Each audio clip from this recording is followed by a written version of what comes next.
Kembali lagi di Cahaya Hati Indonesia, kita masuk ke dalam tema kita yang ketiga. Pasti pada nungguin ya, saya juga. Kita akan ngebahas tentang hukum perselingkuhan. Jeng jeng, oh gitu ada lagunya Ibu ya, Masya Allah. Baik, mudah-mudahan kita terhindar dari perselingkuhan ya. Yang insya Allah akan dibahas oleh guru kita yang dimuliakan Allah Subhanahu Wa Taala, Al Ustadz Fikri Azad. Allahumma sholli ala Sayyidina Muhammad. Assalamualaikum warahmatullahi wabarakatuh. Waalaikumsalam warahmatullahi wabarakatuh. Bismillahirrahmanirrahim. Alhamdulillahi rabbil alamin. Wal aqibatu lil muttaqin. Wassalatu wassalamu ala asyrafil anbiya'i wal mursalin. Sayyidina wa habibina wa syafi'ina wa maulana Muhammadin sallallahu alaihi wasallam wa ala alihi wa sahbihi ajma'in, amma ba'du. Pertama, yang paling utama, marilah kita panjatkan puja dan puji syukur kehadirat Allah Subhanahu wa taala. Alhamdulillah atas limpahan rahmat dan nikmatnya lah kita dapat berkumpul, bermuajahah, bersilaturahmi dalam rangka yaitu pengajian. Mudah-mudahan langkah kita dicatat sebagai amal kebaikan di sisi Allah Subhanahu wa taala. Amin ya Allah ya Rabbal. Salawat beriring salam, marilah kita sampaikan kecintaan kita yaitu Habibana wa Nabiyana Muhammadin sallallahu alaihi wasallam. Mudah-mudahan kita semuanya mendapatkan syafaatnya kelak di yaumil qiyamah. Amin ya Allah ya Rabbal alamin. Yang saya hormati host kita yang ganteng Bang Ali, sehat walafiat. Alhamdulillah. Ibu-ibu sehat? Alhamdulillah. Dari mana, Bu? Jati Asih. Majlis Taklim Al-Huda. Jati Asih. Alhamdulillah, dekat berarti sama saya, Bu. Saya Bantar Gebang. Tetanggaan Bang Ali. Alhamdulillah, pengajian pada kesempatan yang berbahagia ini temanya yaitu hukum perselingkuhan. Ya. Setiap manusia hidup di alam dunia ini dalam menjalankan rumah tangganya pasti ada sebuah ujian. Bahkan musibah yang paling besar adalah ketika membangun rumah tangga, yaitu adanya orang ketiga alias perselingkuhan. Nah, bagaimana Islam ini mengajarkan apakah boleh atau tidak? Yang jelas kalau orang berselingkuh sudah berumah tangga itu hukumnya haram. Kenapa disebut haram? Kenapa disebut enggak boleh? Bahkan Rasul ini mengajarkan kepada kita untuk menjaga pandangan. Seperti saya lihat perempuan, jagalah pandangan. Ibu-ibu lihat Bang Ali ganteng, jaga pandangan. Agar tidak tergoda dari pandangan inilah turun ke hati. Apalagi di zaman sekarang, zaman medsos serba gampang, serba mudah. Sekarang perselingkuhan itu mungkin mudah sekali kalaulah iman kita lemah. Kalaulah niat tujuan nikah kita membangun rumah tangga ini untuk apa? Apa karena Allah? Apa hanya karena rupanya saja atau karena nafsu? Ya, makanya sangat disayangkan kalaulah perselingkuhan ini terjadi dalam rumah tangga. Karena kenapa? Orang yang berselingkuh pastinya Bu, serius amat ya. Ngantuk apa lapar?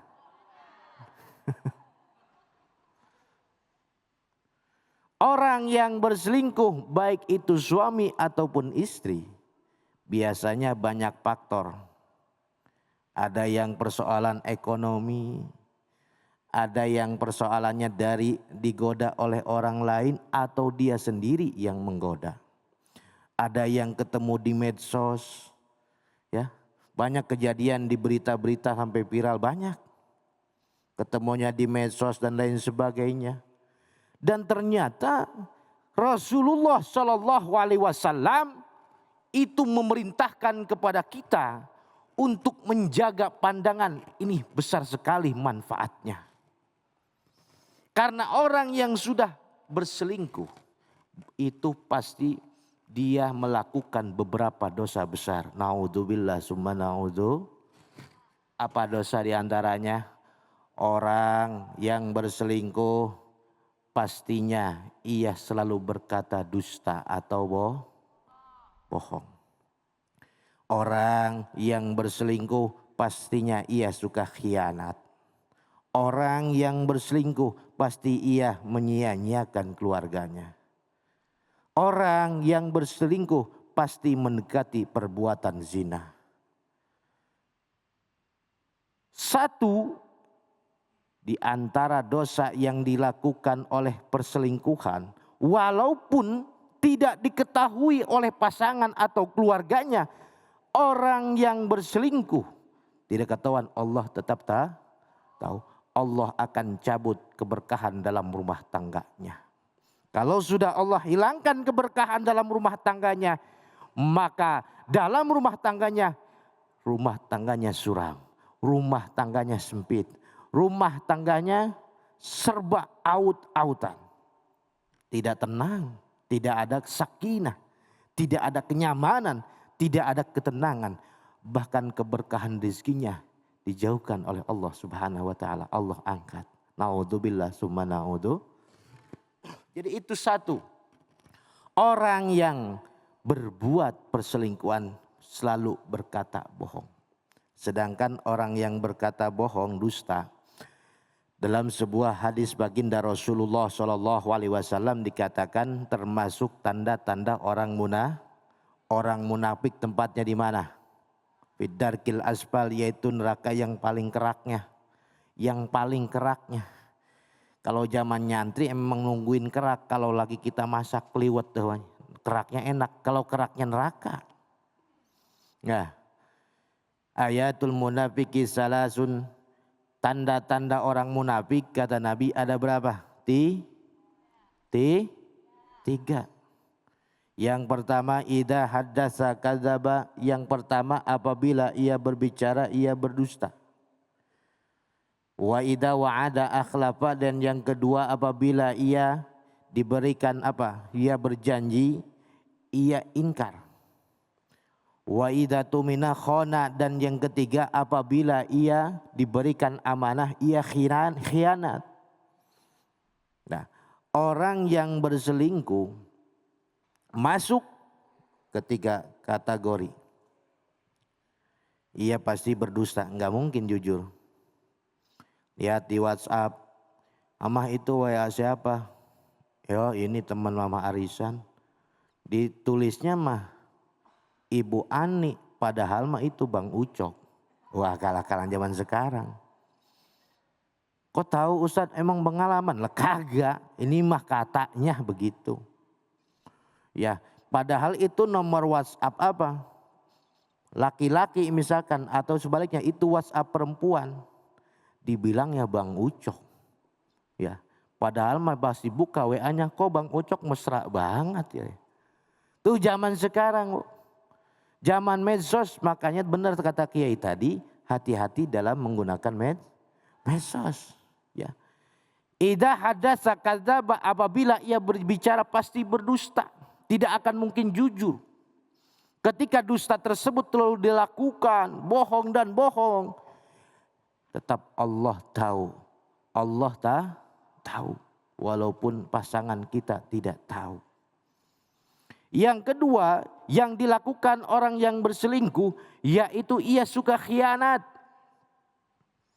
Ia mengkhianati segala-galanya.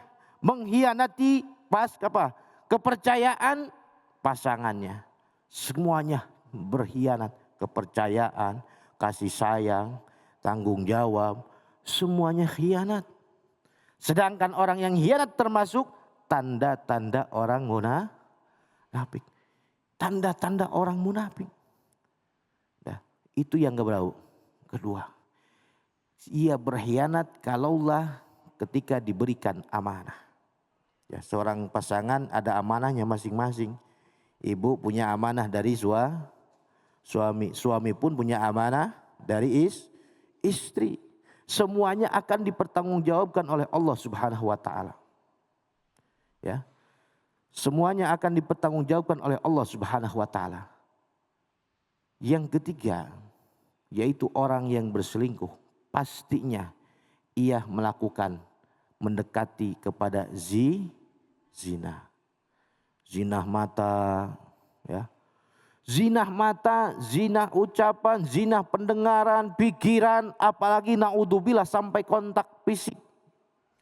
Ini yang paling diharamkan oleh Allah Subhanahu wa taala. Awalnya dari pandangan tadi tidak dijaga, sehingga bisa segalanya digerakkan anggota tubuhnya untuk perbuatan zina, naudzubillah summa naudzubillah.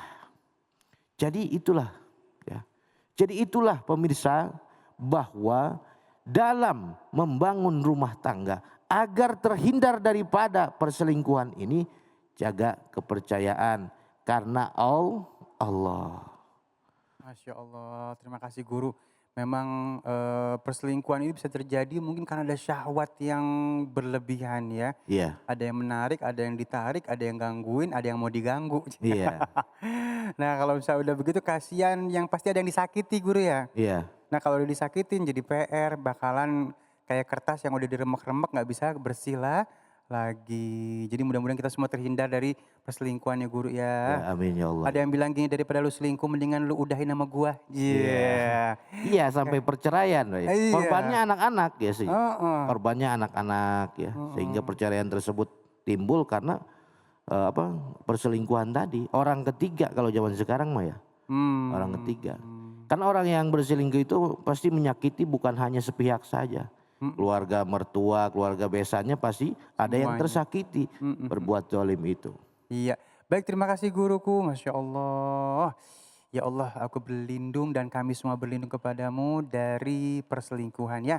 Amin. Mudah-mudahan kita tetap setia dan tetap sayang kepada pasangan kita. Baik, jamaah yang dimuliakan Allah Subhanahu wa taala, sesaat lagi kita akan melengkapi kesempurnaan hari ini dengan memperbaiki bacaan Al-Qur'an kita. Tetap bersama kami di Cahaya Hati Indonesia.